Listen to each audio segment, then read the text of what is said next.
Okay, good evening, everyone. Thank you for joining us on this Yom HaShoah, Tafshin Pei Aleph 5781. Each and every year, we commemorate Yom HaShoah and the tragic loss of so many of our brethren, brothers and sisters, 6 million in total, 1.5 million children, a truly staggering and astonishing number. The entire landscape of world Jewry would most definitely be very different today had we have been spared from that tragic fate.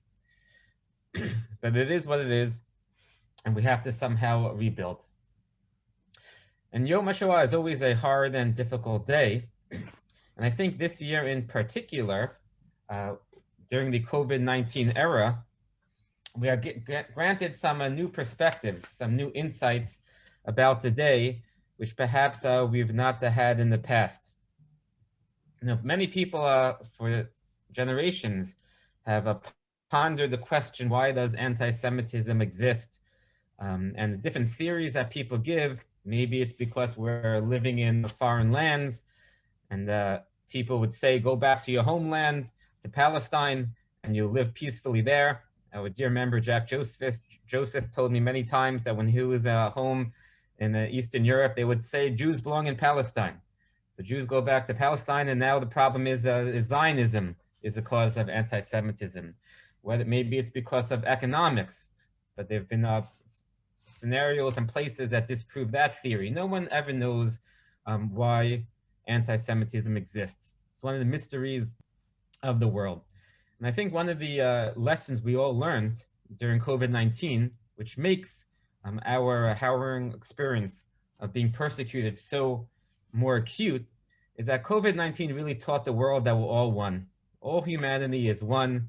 We're all created in God's image. We all really related and interconnected to one another, whether we realize it or not. Zos Torah Ha'adam, this is the story of mankind, is one of the most central principles of the Torah, that all of humanity is interconnected. What happens in Wuhan, China, could affect us here in New York. All of the human race is one. And that awareness just makes it so much more difficult for us, this experience of being singled out, persecuted, and treated differently.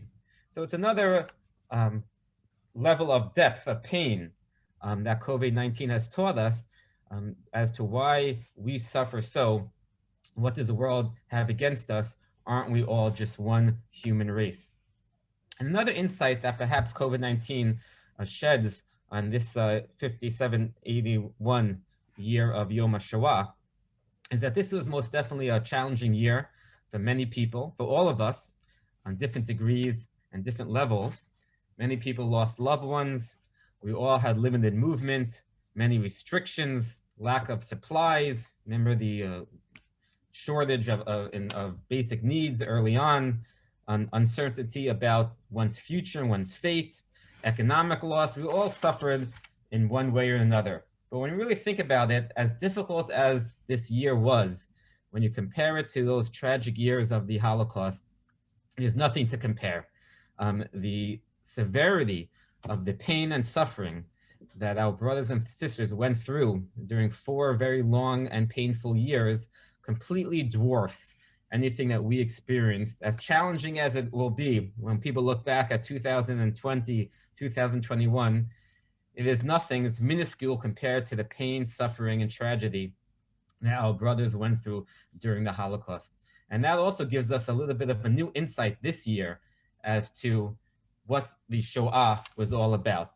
If we view this as the worst year of our life in the past 100 years, as individuals, could you only imagine the depth of their suffering and their sorrow that they went through during those 4 years? Truly a new insight perhaps that we have on what the Shoah was all about.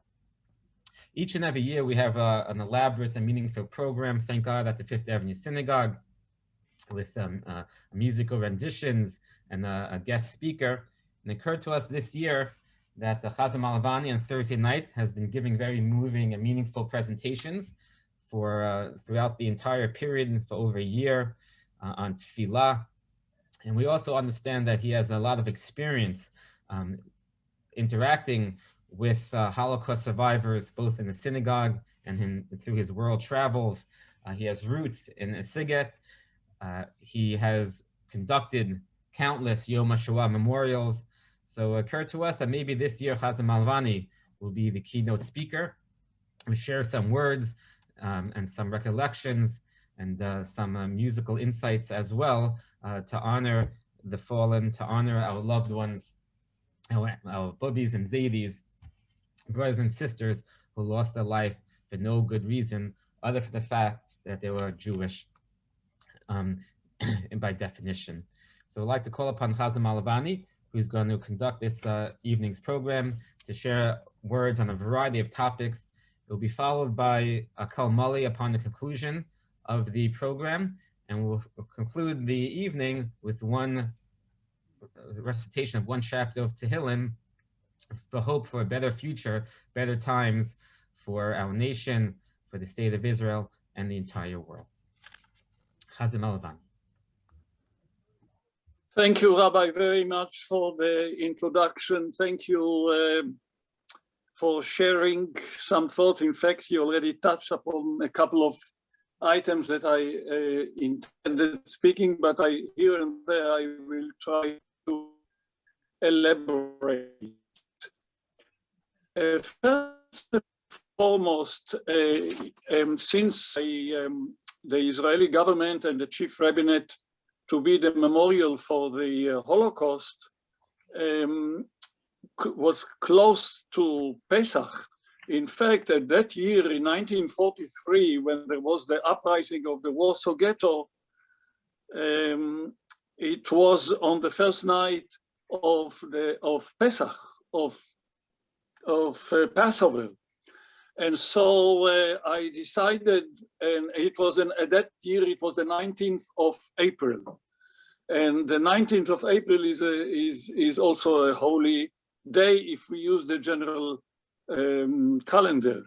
But I got today, for example, an email from Ukraine, from the government there, that they are all assembling as many as they can because of the pandemic in Babich Yar. And Babich Yar, the biggest day when they killed so many of our brethren. In fact, in one day, they killed over 30,000 Jews. And that was a Yom Kippur of 1941. Now, because of the proximity to Pesach, I, for a little while ago, composed what we say at the Seder. After we eat, after we bench, we say, Shfoch chamascha el hagoyim asher lo yeda'ucha. Let me read it for you, and then I will sing for you a melody which I composed that our family sings. Shfoch chamascha, pour your wrath upon the nations, they do not recognize you, and upon the kingdoms, they do not invoke your name. For they have devoured Yaakov and destroyed his habitation. Pour your anger upon them and let your fiery wrath overtake them. Pursue them with wrath and annihilate them from beneath the heavens of God. And here is a melody, and I would like to begin. Shfoch chamascha. Usually we say it quickly because Eliyahu Hanavi comes in, and that's our hope for redemption, for the Geulah. But here is the melody. It can be sung with a lot of feeling, with lots of crying, or it can be done like a march, like a military march. I prefer it, of course, as a soft melody. Shfoch chamatcha el hagoyim asher lo yeda'ucha ve'al hamelachot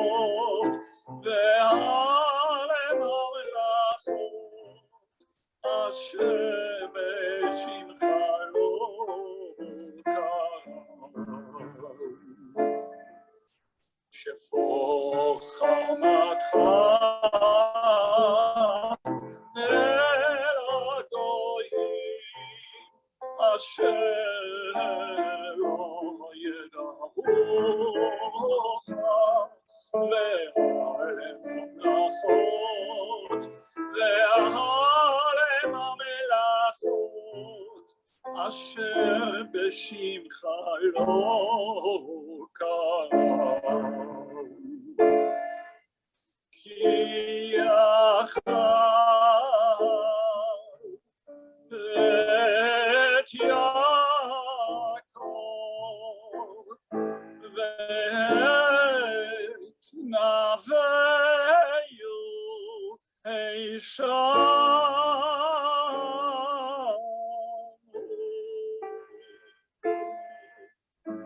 שפוך עליהם זמרך וחרון אפך ישיגם תרדו ובאף ותשמידם מתחת שמי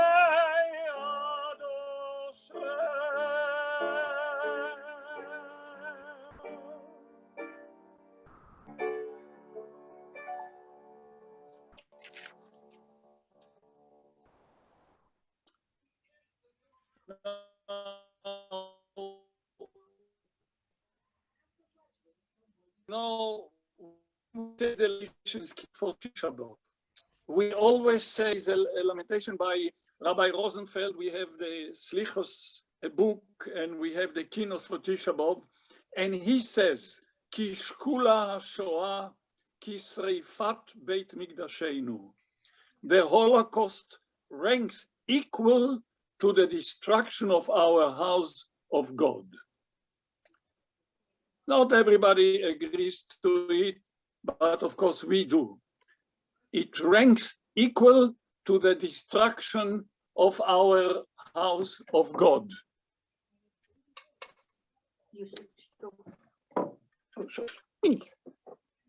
Now, I'm thinking of two little towns. One in Siget, which is today Romania, but they regarded themselves as Hungarian, where my mother came from, Elie Wiesel came from, and a town northwest of Warsaw, just 60 kilometers, called Pultusk, where my late father came from. The problems began on the 1st of September when Germany moved in to Poland, and immediately they started killing. And there is still that bridge in Pultusk where they assembled all the Jews, killed them, burned them, and some of them managed to run away. An uncle of mine. I lost two uncles, their wives and children. That goes, they had, each one had about, I don't know, 6, 7 children, Velvel and Herschel. They were thrown into the fire. And two aunts, Rivka and Gittel. In Siget, where my mother came from, and she arrived, my mother arrived in Israel, at that time Palestine, in 1933 as a young lady, but my grandmother was on the same transport with Elie Wiesel because they lived in the same street. I lost also two uncles there. One was married with a couple of children, the other one was not married yet. I calculated over the years that I personally, in our family, we lost together between uncles and cousins, both on my father's side and my mother's side, about 56 members of our family. Now, let me move. It is more a chat that I'm having with our members, with our friends, not as a formal lecture. Theresienstadt. Theresienstadt in the Czech Republic, or Czechoslovakia as it was called then, was a place where they prepared the German prepared many Jews before they sent them to Auschwitz.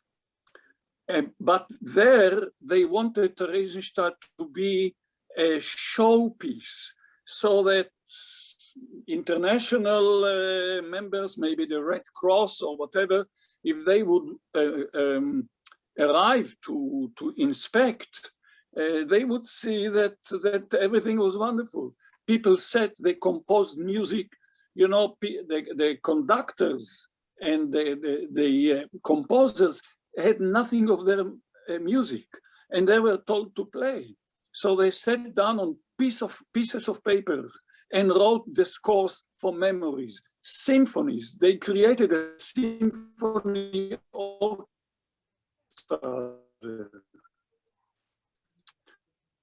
But was not understood. The Jews really did not know, those who were taken to Theresienstadt did not know that they were candidates to go to Auschwitz, and most of them did.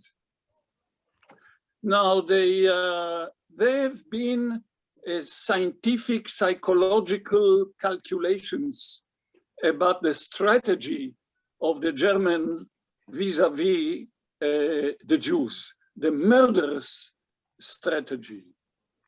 They demanded from the Jews to compose songs laughing at themselves. And then they took pictures and maybe even recorded it.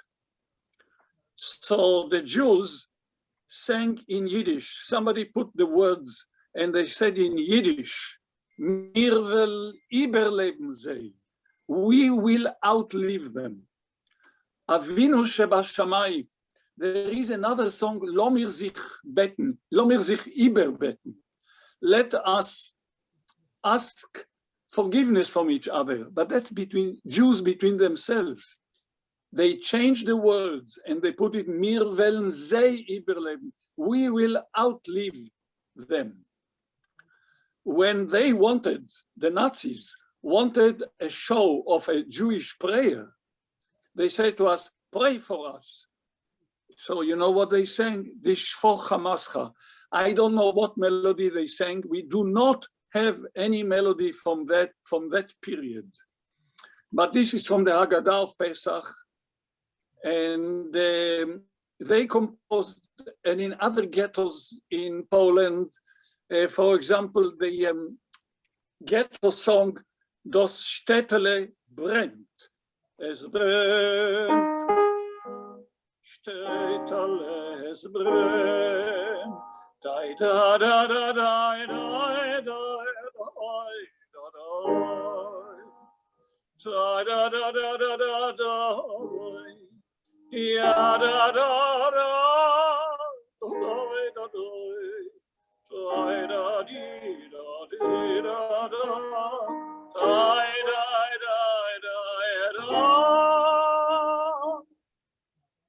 In the ghetto of Krakow, there was Mordechai Gebirtig, one of the greatest composers of Yiddish songs. I recorded his most famous song, Moishele, mein Freund. I have it in my discs. Was machst du etwas, Moishele? Der kennt dich noch und spür. Du bist gewesen, mein Haber, mit Jahren lang zurück. And so on and so forth.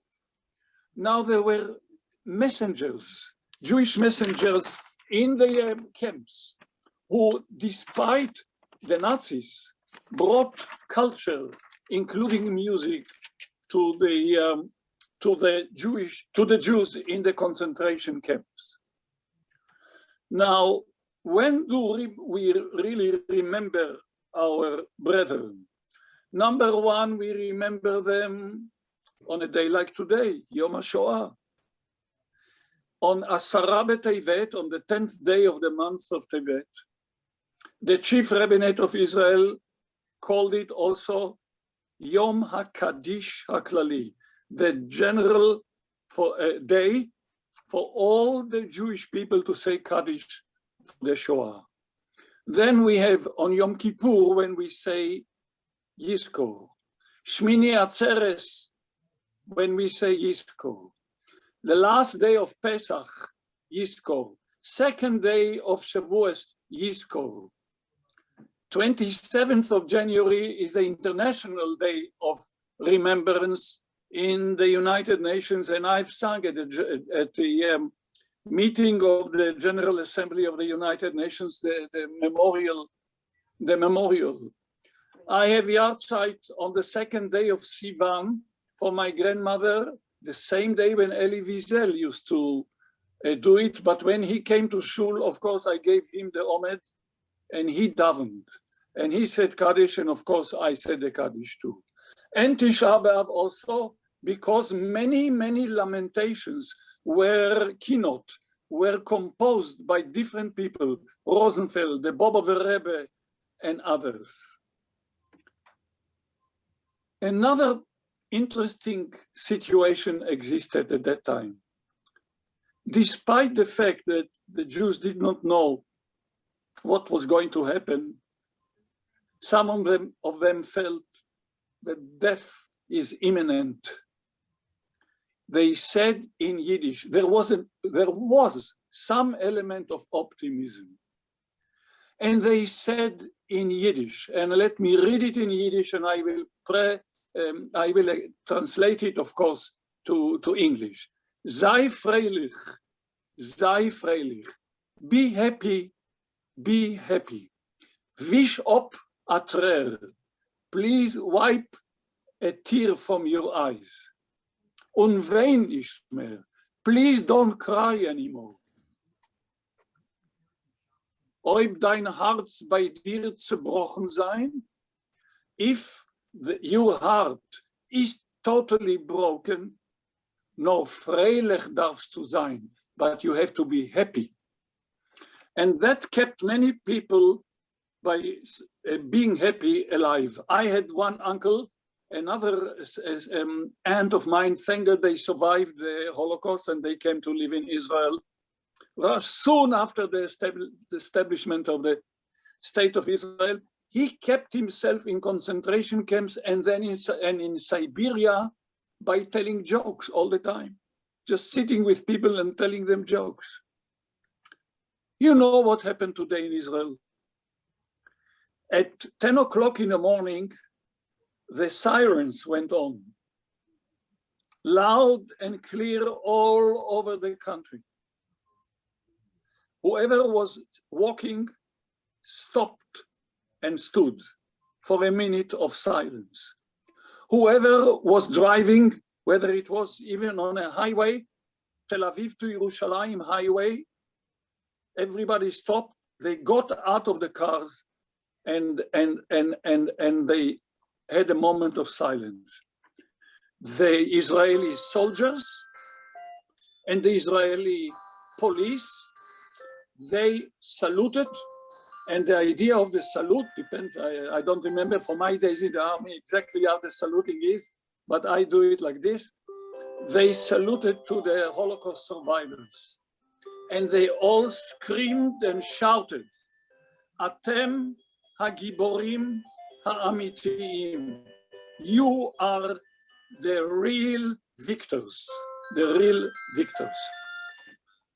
I will never forget, and so Beatrice too, I will never forget the first visit to Poland in 1988.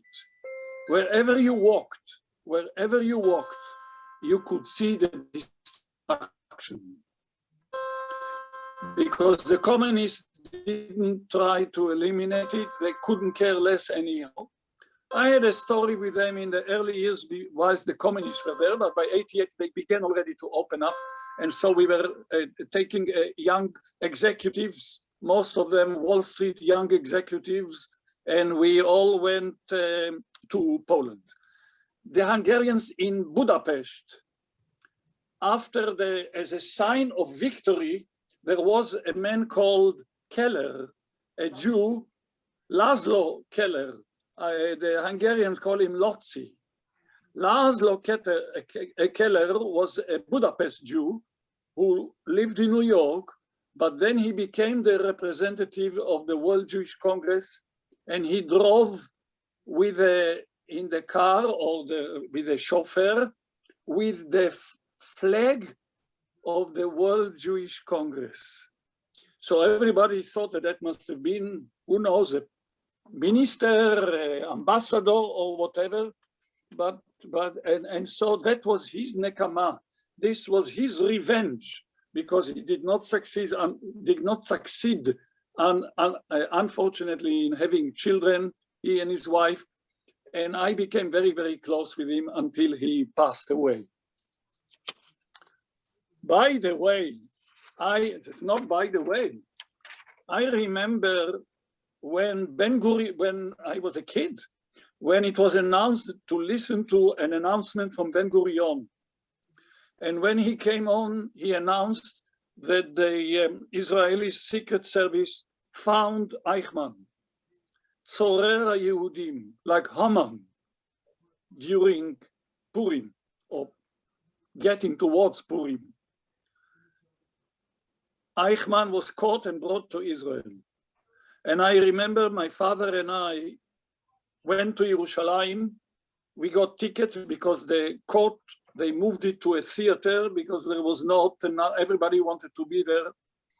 And I can never forget how on earth could he wear a suit and look as dignified as one could think of.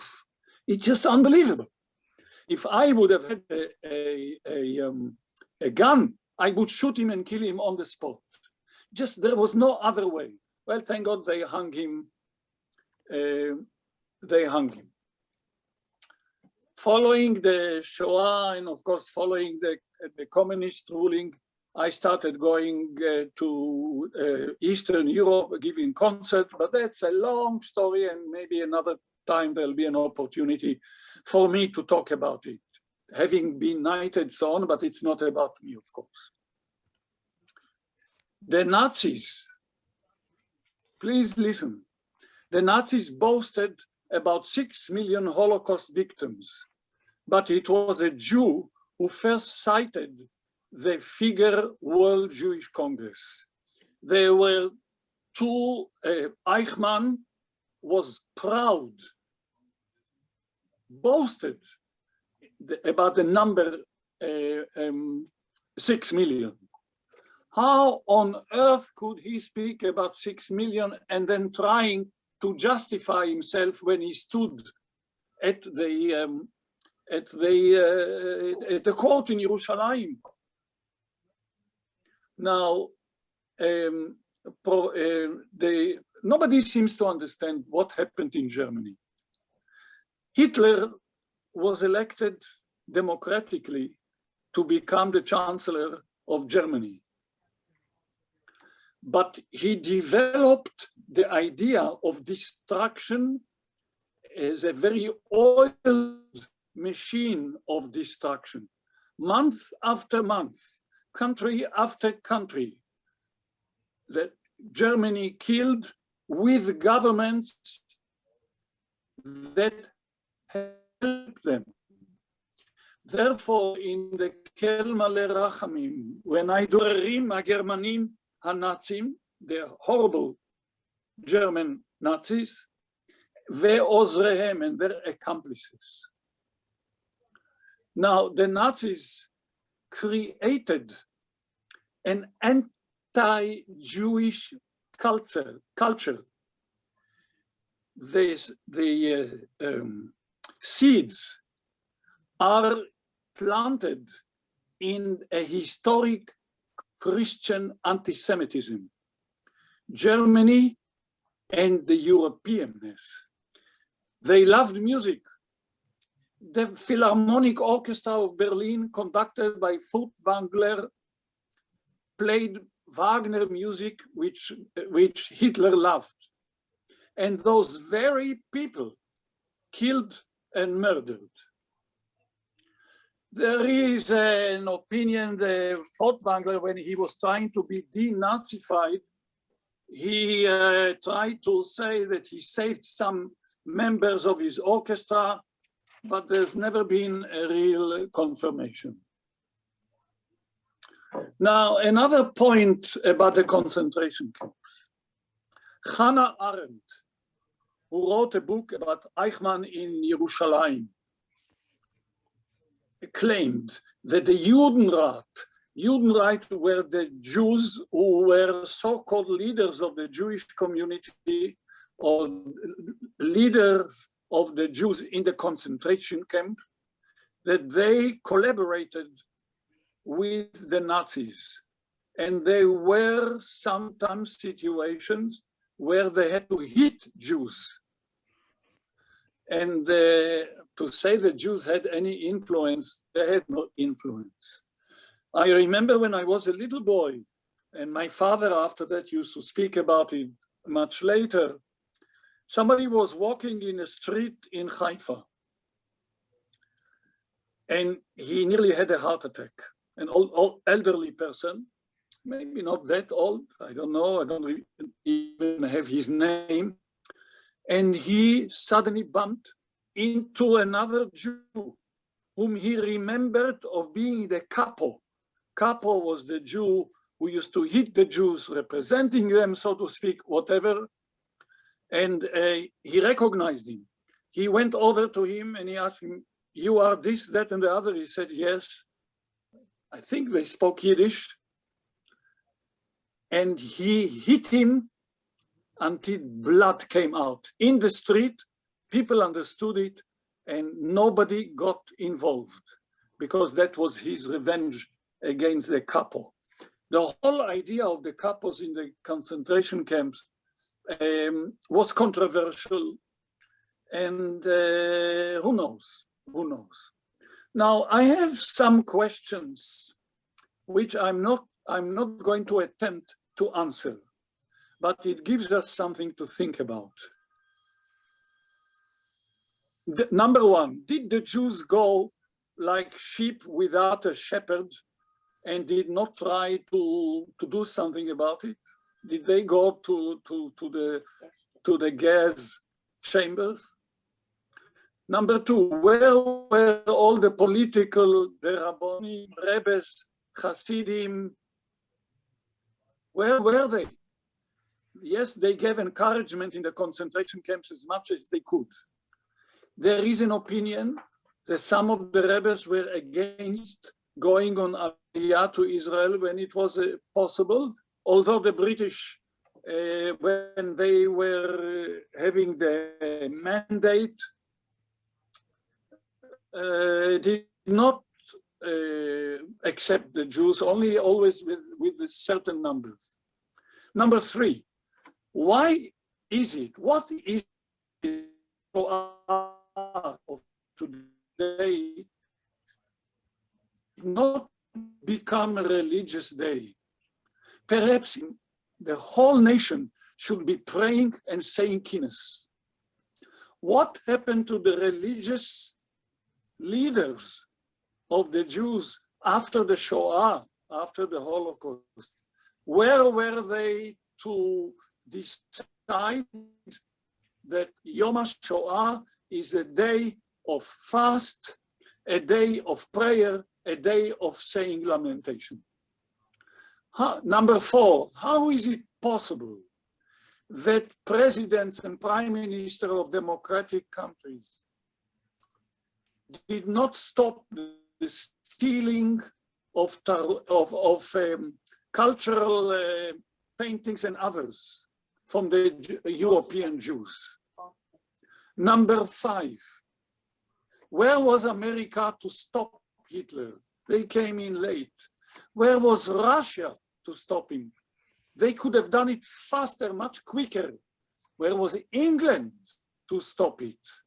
Why did the Second World War last 6 years, 6 long years? Why did it take some of the countries to join the military to save Jews, to bomb the trains? Number seven, is it really so clear where our Chazal, where our rabbis said halacha, it is halacha, she'esav soneh leYaakov, that Esau hates. This is Jacob Kastner in Budapest. By the way, his granddaughter is a member of the Knesset, and she's the head now of the Labour Party of the Knesset. And she succeeded, whilst they were going to be eliminated. Somehow she got, I think, 6 or 7 new members into the Knesset. Was Rudolf Kastner a man who collaborated with Eichmann, or was he a man who tried the best he could?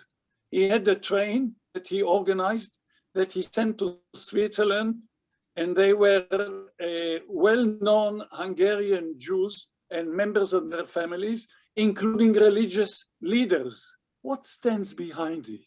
What happened here, for God's sake? Number 9, I wanted to mention to you an interesting thing that happened to me. As you know, Yad Vashem has righteous people, Chasidei Umot HaOlam, righteous people who saved Jews. Among them in Poland was Jan Karski. Jan Karski moved in the Warsaw ghetto. Well, he was not in the ghetto, he was outside, but he went one suburb to another in Warsaw, and then he went in to save Jews from the ghetto. He was a member of the Polish underground. Lo and behold, I couldn't believe it. I was once in Łódź giving a concert with a Philharmonic Orchestra named after Arthur Rubinstein. And in the morning after the rehearsal, I went into the cemetery, and who walked in front of me? Jan Karski. I recognized him immediately, and I told him how I admired him and what to meet, of all places, in a cemetery. He went to the Jewish cemetery to say a prayer. I invited him to the concert, and of course he came.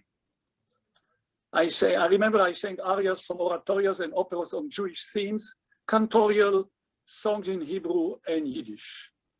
So Jan Karski really was Hasid Umot HaOlam. Eventually he moved to Washington, and he was a professor at the university in Washington.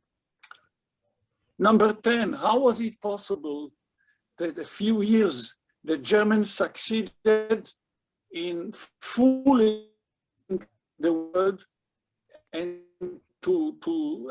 so that nobody would know what they did? There were 2 Jewish personalities who were the first one was the Secretary General of the World Jewish Congress, and he sat in Geneva at that time. A message, and he made a lot of noise about it. Then there was Rav Hirschmandl, who a Chassid, who screamed, and nobody listened. And how did our Elie Wiesel say? And this is the most correct way. Und der Welt hat geschwiegen, and the world was silent. I have his first book in Yiddish that Elie wrote, Und der Welt hat geschwiegen. Then it got translated to many, many languages. Hitler blamed the Jews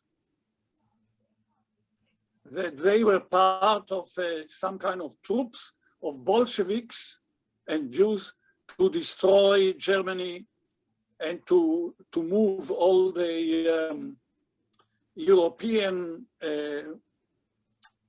culture to a balagan. Well, that of course was Hitler, who was completely crazy. Now, in the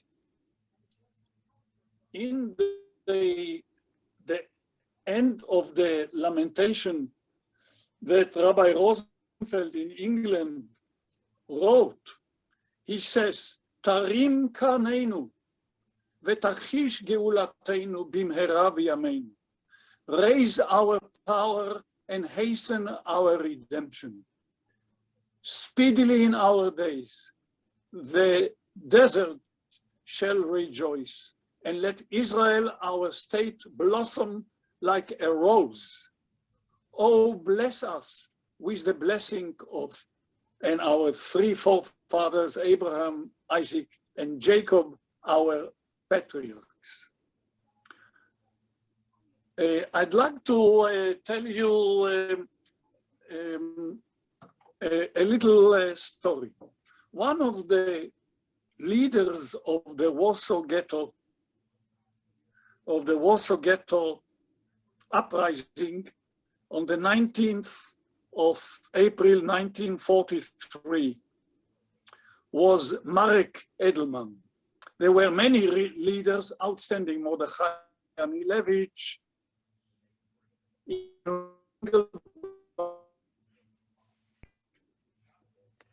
were Bundisten, they were so in Łódź. I met him twice. When I was in Łódź and I met Jan Karski, as I told you before, I went to visit Marek Edelman. And we spoke Yiddish, of course. And I invited him to the concert that I gave, and he came. Years later, in one of my visit to Poland, when I came to sing for 1 million people in the streets of Warsaw, in the presence of the president and prime minister, so on and so forth, the government wanted Marek Edelman to come to that event. He turned them down, he wouldn't go. And what I did was, at my suggestion, I took a drive to Łódź to see him. I called him before and I said, I'm coming to Łódź, or Lodz, as the Jewish people call it. And I came to see him, and he said, yes, please come. What is it about? I said, I cannot tell you, it's something secret, and I don't want anybody to know. I don't want the press to know about it. I don't want anything. I went to see him. I spent 2 hours trying to convince him to come to Warsaw to the commemoration. He was such an action. He was such a stubborn person. He's an action. And he said, no, I'm not going, I'm not going. He refused to go to shul, but he loved cantorial music. I left him with all my disc. And I said to him, all right, if you don't go to shul, pray with my disc. And he never came. We had a wonderful friend, Tuvia Friedman. Tuvia Friedman ran the Institute for the Documentation of the Nazi war crimes in Haifa. He came often to New York, I suppose, to raise funds, and always on a Shabbos morning, he came to our shul, only to our shul. And he, in our shul, then we used to have him over for lunch, and he told me many, many things. He mentioned to me, for example, that the observance of Shabbos and Yom Tov drove the German crazy. And they had an idea, those Germans and their accomplices, to hit the Jews specifically on Shabbos and on Yom Tov. They made them work harder. They killed them on those days.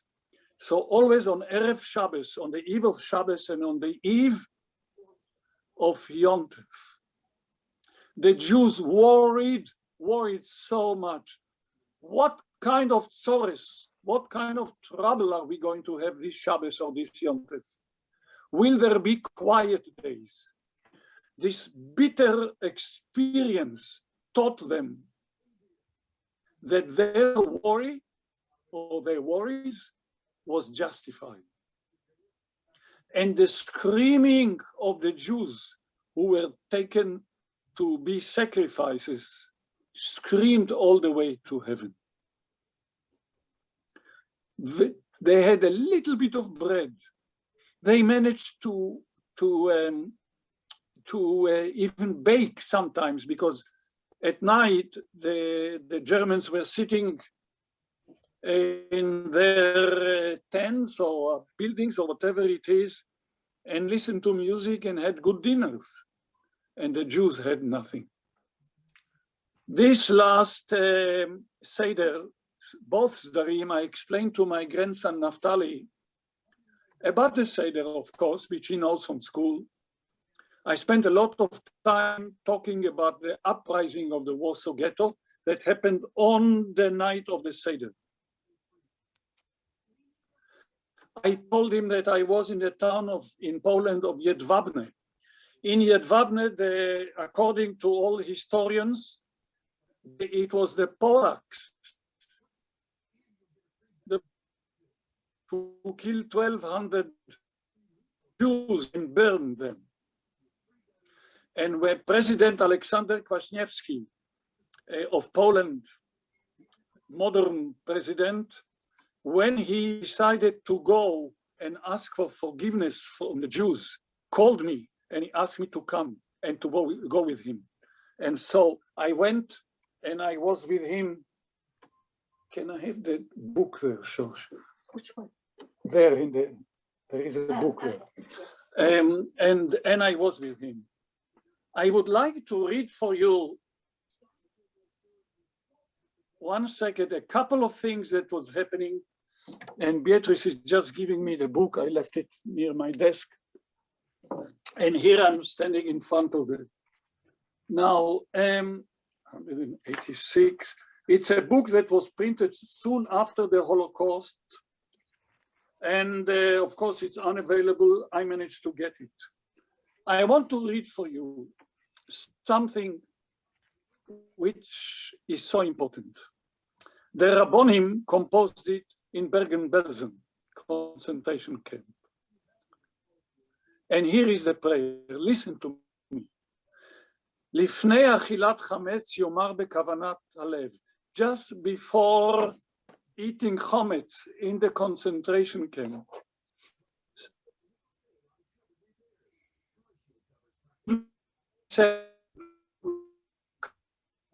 Lots of concentration.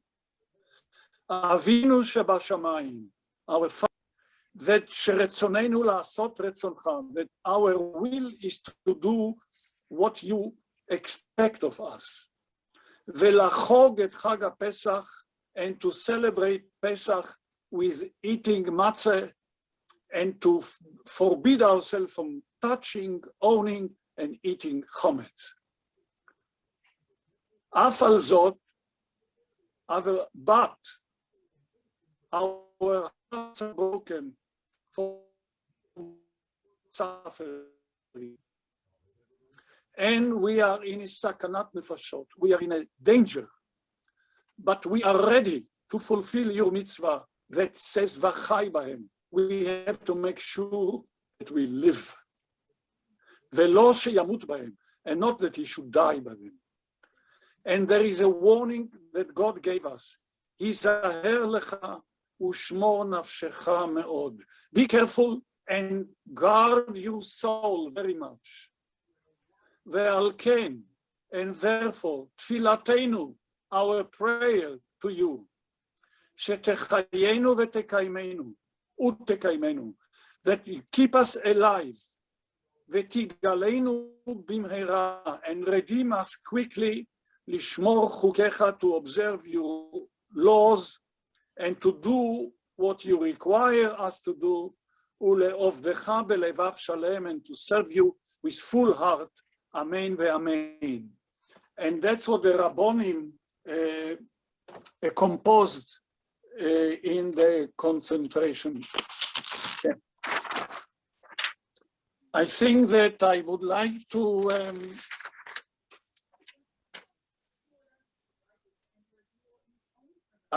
you to remember the title that Elie Wiesel gave to his first book, Und der Welt hat geschwiegen, and the world was silent. all the explanations, all the philosophies, all the ideas that trying to tell, show, meaningless. Eli was the one, and there were other, of course, who were all Primo Levi, Tuvia Friedman, others, Anilevich, who was one of the leaders on the 8th of May, 1943, said, "This is the last call to the world for help. With us being against the German, we have done more than our power. We are losing our power. A few times we forced the German to withdraw, but they came back with more forces. So we have no option. We are moving to a different system of fighting. We need ammunition. We need guns. We need machine guns, explosion material, because the life in the ghetto is not alive. People are suffering." Now, I have more, but I think that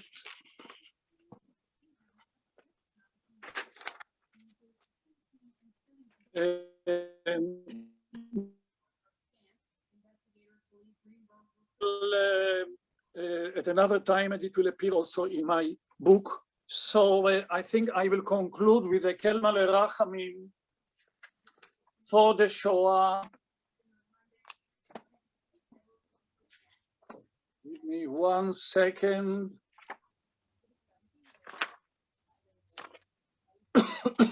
Yeah. Kelma Lerachamim שוכן במרומים, אמצי מנוחה נכוינה, על כנפי השכינה, במעלות קדושים וטהורים, כזוהר רקיע מזהירים, לנשמות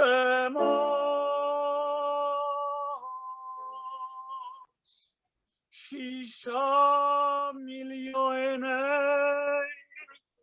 אחינו ואחיותינו, אנשים, נשים וטף, שנהרגו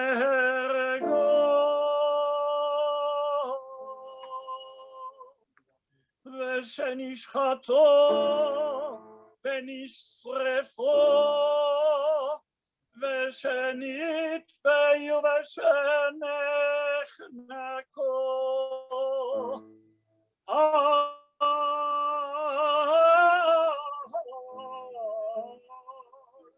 קידוש השם. בידי הצוררים הגרמנים הנאצים ועוזריהם, ימח שמם וזכרם, ושיהלכו לעולמם.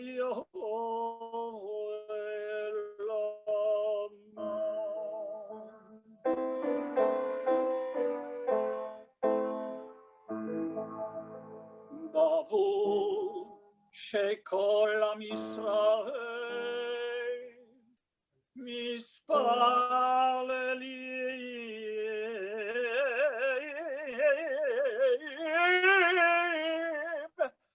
ביד אזכרס נשמותיהם,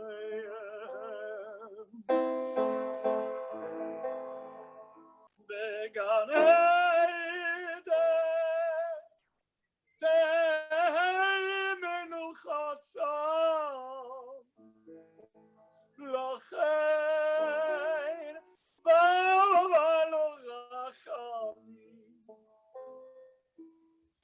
יסירם בסייסר כנפיו לעולמים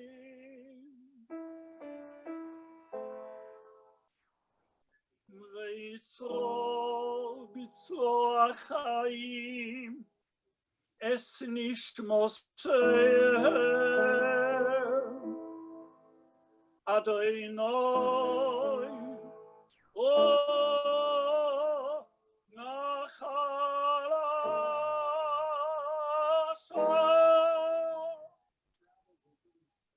לינוחו בשלום.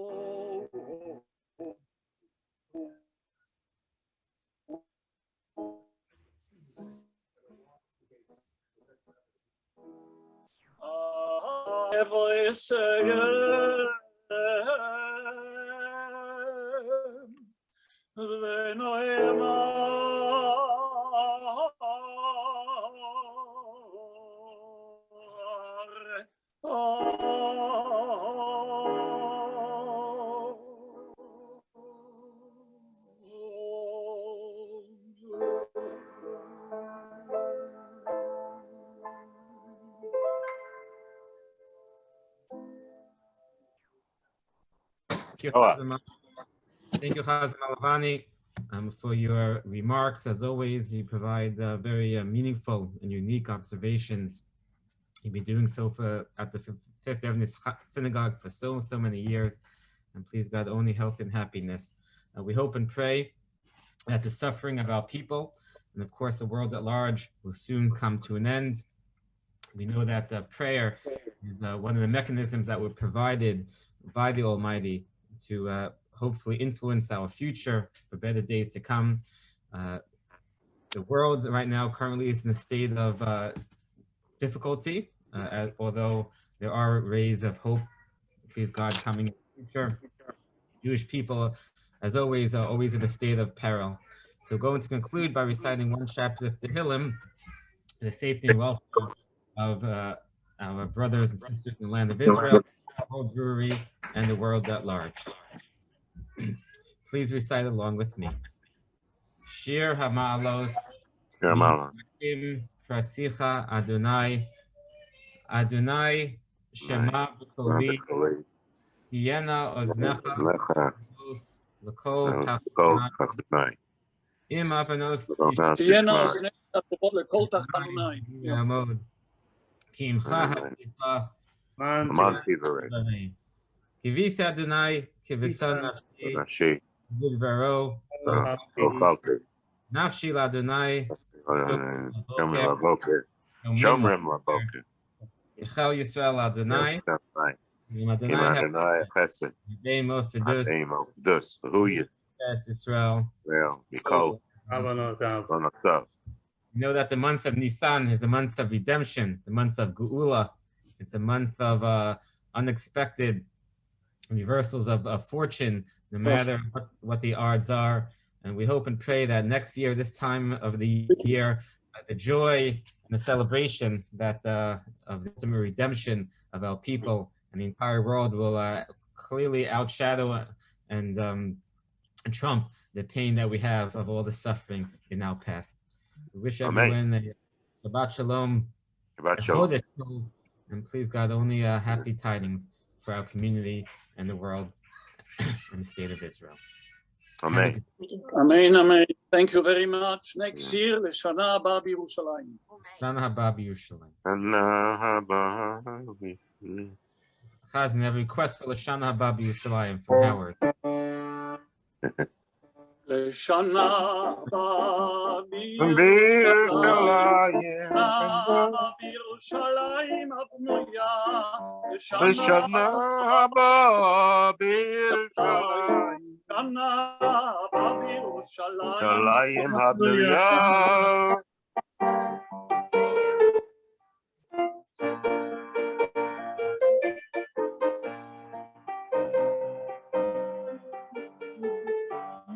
שנה בירושלים הבנויה. Shkoach, shkoach. It's good to. It's good. Baruch Tieh, Howard, I can hear your voice. I hear yours. Shkoach, shkoach. Beautiful. Baruch Tieh, Baruch, thank you for joining us. Yeah. Sorry, I was a little late. Yeah. Yeah, it's okay. We'll have a shmooze soon. Yes. Mitzvah Hashem. Where are you for Okay. Shabbos? You're in the mountains? I mean, no, we are at home. We are in Manhattan, and I hope to be in shul, and we'll see what happens. I hope to be in shul too. I'll see you. Mitzvah Hashem. Great. Did you Yeah. get the vaccines? Yes, I did. I got both. You too? Yeah, sure. Good. Yeah. Good. Okay, Mitzvah Hashem. I look forward to seeing you on Shabbos, like the old days. Great. Okay, I'll give you some. I'll give you some of my good harmonies I've been working on for the past year. Okay. Kol tov, Okay. and a good Shabbos. Good Shabbos. And Say hello to Beatrice. Say hello to Beatrice. Thank you. Hi, And, Beatrice. Hi. Yeah, she's saying hi. Yeah. Hi, I hear her. Okay, right. Beautiful service tonight. Beautiful. Absolutely. Okay. Okay, kol tov. Take care. Shabbos. Okay. Shabbat shalom.